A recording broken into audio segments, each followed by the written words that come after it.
Naman po natin ang special report ni kapatid na Vic Alejandro ukol sa kasalukuyang kalagayan ng ating mga kapatid at kababayan sa Tacloban na labis na naapektuhan ng bagyong Yolanda. Panoorin po natin.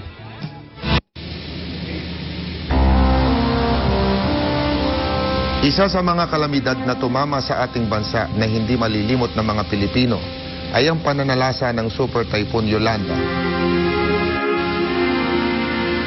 Libo-libong mga kababayan natin ang namatay, napakaraming mga tahanan ang nasira, at milyong-milyong halaga ng mga ari-arian ang nawasak ng napakatinding bagyo, lalo na sa Visayas region. May 3 buwan na ang nakararaan mula nang maramdaman ang bagsik ng bagyong Yolanda. Sa kasalukuyan, ang mga kababayan natin ay patuloy na bumabangon sa kanilang pamumuhay mula sa pinsalang inihasik ng nagdaang kalamidad. Tulong-tulong na itinatayo ang kanilang mga tahanan, patuloy sa kanilang mga paghahanap buhay, sa layuning maibalik na sa normal ang kanilang pamumuhay.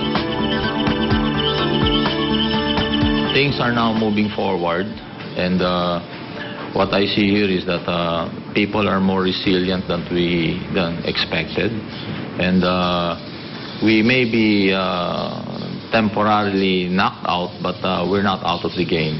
And I feel that in the next few weeks and the next few months, we will pick up and things will start to get better and really move forward, not only in the economic aspect of it, but even the way of life of the people. Malaki ang nagawa ng mga tulong na ipinadala ng pamahalaan, mga organisasyon at tulong na mula sa iba't ibang mga bansa upang magsimulang tumindig muli ang mga nasalanta. Subalit sa paglaon ng panahon ay tila nababawasan na ang dami ng mga nagpapadala ng tulong sa kanila na kinikilala nilang napakahalaga upang lubusan silang makabangon na. Yung mga NGO, after talaga ng marami. Pero na ngayon, February, medyo tumigil na, wala na. Ang DSWD ang nandyan, pero second wave, yun, nagbigay ng 25 kilos na rice, tsaka yun lang. Before may mga canned goods, sa ngayon wala. Sabi up to March na lang daw sila. Pero ang mga NGOs, kukunti na lang. Kahapon merong sa Hope Foundation, yun ang nagbigay ng mga mosquito nets sa 222 nga households lang. Oo, yun. Actually, ang families namin dito is 366 families. Sa kabila nito, ang Iglesia ni Cristo ay hindi naman tumitigil sa pagtulong sa mga kababayan nating nasalanta ng kalamidad.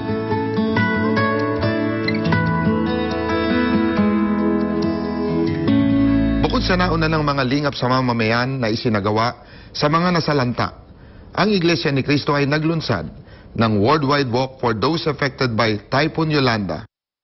Ang cause-oriented activity na inulunsad ng pamamahala sa Iglesia ay ipinahayag sa mga pagsamba ng mga kapatid sa buong mundo. Narinig ko po sa circular kanina ang inulunsad na worldwide walk ng Iglesia ni Cristo po. Mabuti po kasi ito po ay makakatulong sa mga nasalanta ng bagyo. Worldwide walk, okay na okay ka? Ako po ay buong puso nagpapasalamat sa pamamahala sapagkat damang-dama po namin ang kanyang pagmamahal sa amin. Ipinabot sa amin ang kapangyarihan ng Panginoong Diyos. Kaya salamat po sa worldwide walk. Sa darating na worldwide walk, makakatanggap po kami ng tulong mula sa iba't ibang lokal ng buong mundo. Para din makatulong po sa mga nasalanta ng kalamidad. Maraming salamat po sa lahat ng mga kapatid sa patuloy niyong pagtulong sa amin. Sinasampalatayanan ko yung pagtulong ng pamahala sa iglesia at sa mga kapatid sa buong mundo ay kahayagan ng pag-ibig ng Diyos sa amin. Talagang malaking tulong sa mga tao yun dahil sa mga nasalanta. Dahil yung Tulad namin, tulad wala namin, kuwan, ganito, kunan, talaga wala kang mga trabaho ngayon, kailangan talaga. Kahit hindi kami Iglesia ni Cristo, dahil sa natutulungan kami, salamat na rin. Maraming salamat talaga sa Iglesia.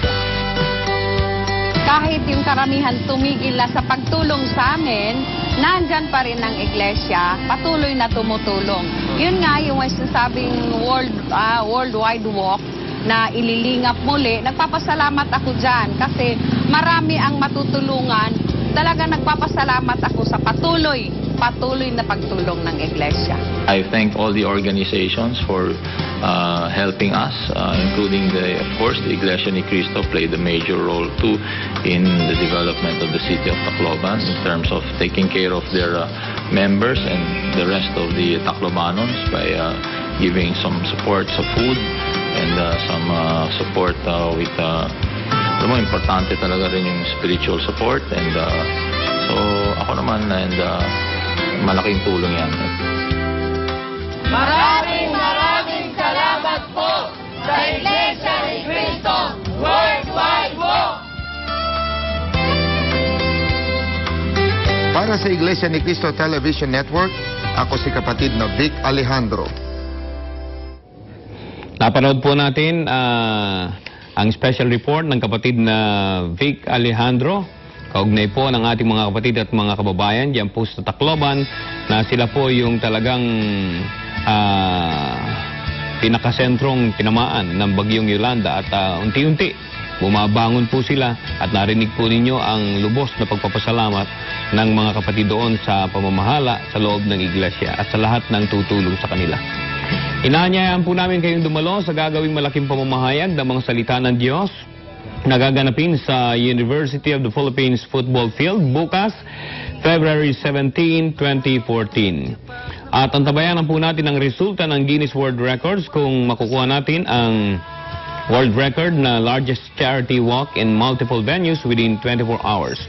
Malalaman po natin yan mamayang alas 12 ng tanghali. Manatili po kayo nakatutok dito sa INC TV para sa mga karagdagang updates ukol sa Iglesia ni Cristo Worldwide Walk. Ako po si kapatid na Benji Adalia.